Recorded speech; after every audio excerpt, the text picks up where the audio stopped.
Hi everyone, and welcome to part 2 of lesson 7-3, triangle similarity, angle, angle, side, side, side, and side, angle, side. We're on to example 4. In this one, they want us to prove that the two triangles are similar.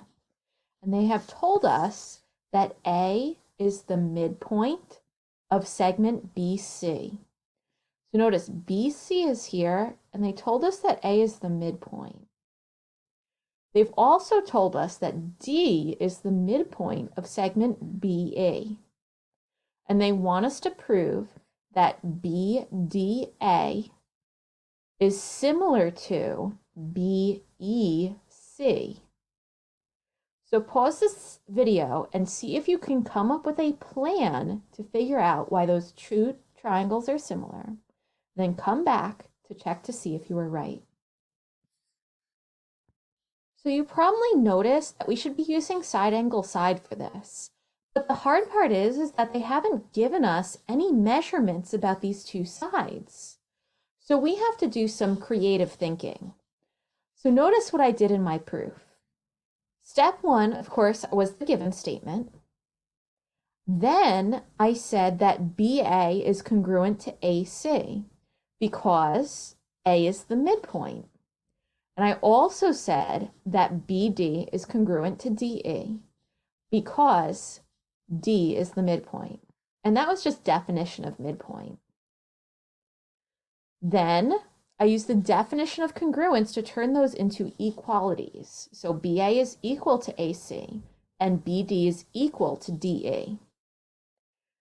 Then I used the segment addition postulate to add up BA and AC to get the bigger segment. And I added BD and DE to get the bigger segment. So what I did is I added the two parts. This part plus this part equals the total. And then this part plus this part equals the total. Then I did some substitution. And what I did was I used this part here, and I wrote it in terms of that. So I said BA plus BA equals BC. So I just substituted in BA for this small part at the bottom here. I did the same thing on the other side. I said BD plus another BD equals BA. Okay, and I kept those two parts because they're the parts that are in the other triangle. So I wanted to keep it in terms of the sides of each of the triangles. That was just a substitution. So I wrote substitution property here. Now next, I combined these two. So I know that BC equals 2 times BA. I know that BE equals 2 times BD. I just added them like terms. And that's just simplifying. I just combined like terms there. Finally, I divided to get the 2 alone. So I did BC over BA equals 2, and BE over BD equals 2. That's the division property. Now notice, I got the same measurement for both of those, which means our pairs of sides are proportional. And that's what I wrote here. I wrote that BC over BA is equal to BE over BD, using the transitive property. You can also call that substitution if you want. Now finally, now that I have two pairs of sides that are proportional, I'm going to look to the angles. And I know that they share angle B, so B is congruent to itself using the reflexive property. So I have side angle side congruence. I have this pair of sides, the angle in between, and then this pair of sides. So triangle BDA is similar to triangle BEC using side angle side. Now I know at the beginning you were probably thinking of side angle side, but that was really complicated for a proof. So let's take a look at another example. So in example 5, they're asking us to do two things. Okay, they want us to prove that triangle ABC is similar to triangle FBG. And then we need to find the length of BF to the nearest tenth of a foot.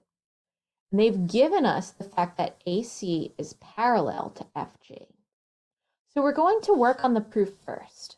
Pause this video and see if you can figure out why my two triangles are similar. So what I did is I started out with the given information. AC is parallel to FG. And then I thought about what parallel would mean for me. So I have FG here and AC here. And I noticed that in my two triangles, I have angle BFG and angle A. They're going to correspond. And I also noticed the angle BGF and angle C would correspond. And I know that because these lines are parallel, my corresponding angles are congruent. So I have two pairs of congruent angles, making the triangle similar by angle-angle similarity. So you may have used angle B with itself for the reflexive property, and that would work as well. So if you did that, that's still okay. Now we need to figure out BF. That's this shorter segment right here, BF to the nearest tenth of a foot. Now be careful with this. Notice that FA is 17 feet, but that is not the total length of this side of the big triangle. So be very careful when you make your proportion. Pause this video and see if you can figure it out, and then come back to check your answer. Okay, so notice what I did. I had BA over BF is equal to AC over FG. So I did the long triangle length over the short triangle length is equal to the long triangle length over the short one. Then I filled in the measurements. And what I did is I made BF equal to X. So that means that BA is 17 plus X. So that's what I wrote here. BA is X plus 17 and BF is X. Then I put in AC and FG. Then all I needed to do was solve my proportion. So I did a cross product. I distributed the 6.5 in, and I subtracted 6.5x on both sides. And then I divided by 17.5. And I found out that the length that I needed is approximately 6.3. So you have a check it out question coming up next. Okay, so now on your Google Doc, do check it out number 5. In this one, they've told us that AB is 4x. So that's this total length here, that's 4x. They also told us that AC, the bottom length, is 5x. And BF, this short length here, is 4. And they want you to find the length of FG. Now be very careful with this. Notice FG has not been related to the x that they gave you. So be very careful. You cannot make FG equal to x. Okay, so set up your proportion, see if you can figure it out, and then come back for the last part of our lesson. So the last thing we need to talk about are the properties of similarity. Now they're just like the properties of congruence that we've had in the past, and the properties of inequality and the properties of equality. So all we've done is we've said the reflexive property of similarity says that any shape is going to be similar to itself, which kind of seems silly, but we do occasionally use it. We also have the symmetric property of similarity, which says that if triangle ABC is similar to triangle DEF, then I can switch this order and I can put DEF at the beginning and ABC at the end and say that triangle DEF is similar to triangle ABC. And finally, we have the transitive property of similarity.